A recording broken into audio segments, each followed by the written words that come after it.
नागपूरमध्ये राष्ट्रवादी काँग्रेसच्या एका संतप्त कार्यकर्त्यानं उमेदवारी न मिळाल्याच्या नाराजीमधून पुन्हा एकदा निषेध आंदोलन केलं। मंगळवारी राष्ट्रवादी काँग्रेसच्या कार्यालयामध्ये तोडफोड करत आपला संताप व्यक्त करणाऱ्या या कार्यकर्त्यानं आज पुन्हा एकदा पक्षाचे झेंडे जाळत तीव्र निदर्शनं केली। पक्षाच्या निर्णयाविरोधात जाहीरपणे संताप व्यक्त केल्यानं नागपुरातील राष्ट्रवादीच्या वर्तुळात खळबळ उडालेली आहे।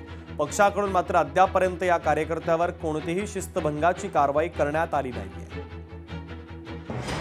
बबनराव पार्टीकर, मी गेल्या 9 वर्षापासून राष्ट्रवादी काँग्रेस पक्षात काम करत होतो। मला तिकीट, मी प्रभाग क्रमांक 5 मधून उमेदवारी अर्ज दाखल भरलेला होता। का झालं का मला नाही का तिकीट दिली नाही। या महेंद्र गुप्तानी 5 लाख रुपयात तिकीट घेतली आहे। तिकीट अगर खरेदीचं राहिलं असतं तर मी राष्ट्रवादीमध्ये कशाला काम केलं असतं। ते राष्ट्रवादी पार्टी नाही का 1 नंबरची बैमान पार्टी आहे। मी अजितदादाला एक म्हणतो, आदरणीय अजितदादा पवार साहेब, प्रफुल्ल पटेल साहेब, आणखी सुनील तटकरे साहेब, यांना मी हेच आग्रहाची विनंती करतो, कार्यकर्त्यावरती अन्याय झाला आहे, न्याय द्यायची कोशिश करावा। गिरीश महाजनांनी ठरवलेले उमेदवार बदलले गेले। 3 प्रभागात उमेदवारांना 2-2 एव्ही फॉर्म दिले गेले।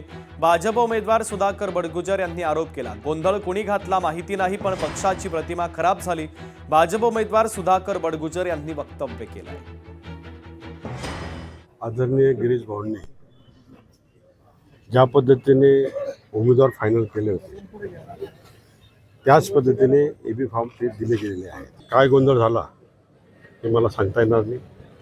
28 मध्ये 2 उमेदवार कट झाले, 2 उमेदवार दुसरे दिले गेले। 29 मध्ये 2 उमेदवार कट झाले, दुसरे उमेदवार दिले गेले। डबल निर्णय कोणी घेतला हे शोधलं पाहिजे।